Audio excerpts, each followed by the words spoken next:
guys! Oh, that will never get old. So we're back with a 31 Days of Horror. Should I call it 31 Days of Halloween? No, let's do 31 Days of Horror. Despite the fact that this is not. This is more of an action movie.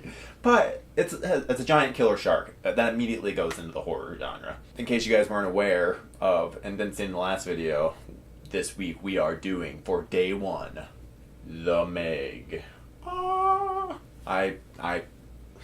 I read this book. This was my favorite book as a kid. Absolute favorite book for many, many years, until probably college. I think it was my favorite book. To say that I was disappointed when Jason Statham was cast would be a bit of an understatement.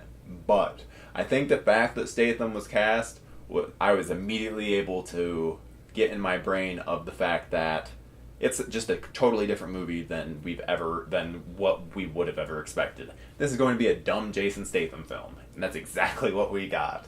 Doesn't follow the book much at all. Doesn't even posit the idea that they're just down at the bottom of the Marianas Trench, these giant sharks trapped beneath a thermal layer. That instead there's a secret sea like underneath the Marianas Trench, and there's all these creatures. And yeah, so apparently there's so much happenstance in this film. Everything about it is so odd. You technically get the Meg in the first little couple minutes, even though it's hardly even the Meg. You get to see little bits, and then there's like 30-40 minutes with no giant fucking shark. And that's often a thing I kept thinking was, where the fuck is the giant fucking shark? Like, where is it? There was way too much screen time where they're just talking about whatever. I don't need all this nonsense that's going on. I want a giant fucking shark. And then when the giant shark shows up, it's pretty fucking underwhelming. All these deaths are either off screen, or you just kind of get to see them taken under, and then a little bit of blood. That's it. They didn't do anything else with it. And I just don't get it. I have terrible with shark movies. Like, watching The Shallows was really rough for me. And this movie, I was completely fine the whole fucking time. Because there's no real threat. This thing is too gigantic, and the film isn't well directed at all. At all. It's very poorly directed, which, based on John Turteltaub, like, he has a very popcorny, by-the-book style without doing much substance. So I guess I went in knowing that, but I still wanted something. Some substance, some chomp down, you don't get to see, like, anything.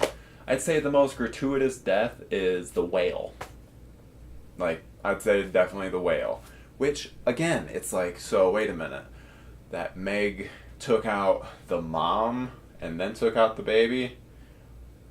That would be in reverse. There's all these, in the book, there's all these great, like, the Meg hunting pods of whales, and it's not like the Meg is this crazy killing machine to the point where it can just take on all of it. The whales defend themselves, and the Meg has to go after the calf. Like, but no, in this they're just like, fuck it, the Meg can just do whatever. And not only can it do whatever, there's multiple of them. Everything in this movie. It was just so odd.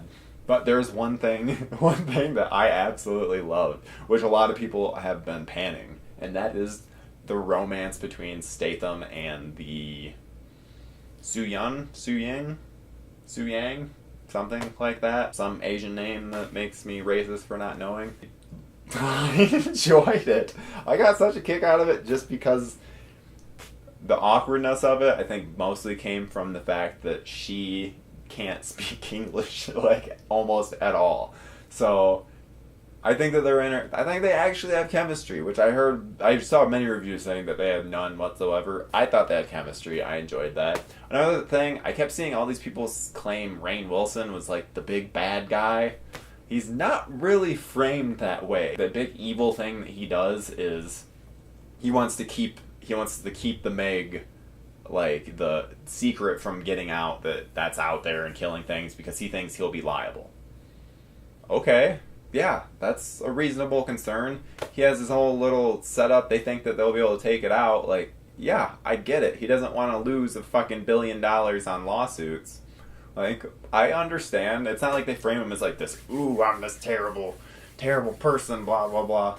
It was just odd. And, but his death is so strange because it just, again, it's just happenstance. He just happens to fall off the boat, just happens. Everything about it is just so stupid. But yeah, there's a lot of dumb moments in this. And then by the time, when you actually see the Meg die, it's like, what is even happening? So, I should also say, I don't really plan on going through the plots on all these films. I just felt like this thing, I had to go over some of the insanity that was happening. Because this is pure insanity. But I loved it, loved the insanity. I really desperately wish that we had an R-rated version, so fingers crossed that we get an unrated on Blu-ray and DVD, but I'm thinking not, because they said something about the effects. They just cut those early, so the effects work wasn't done, so it doesn't sound like we're getting them.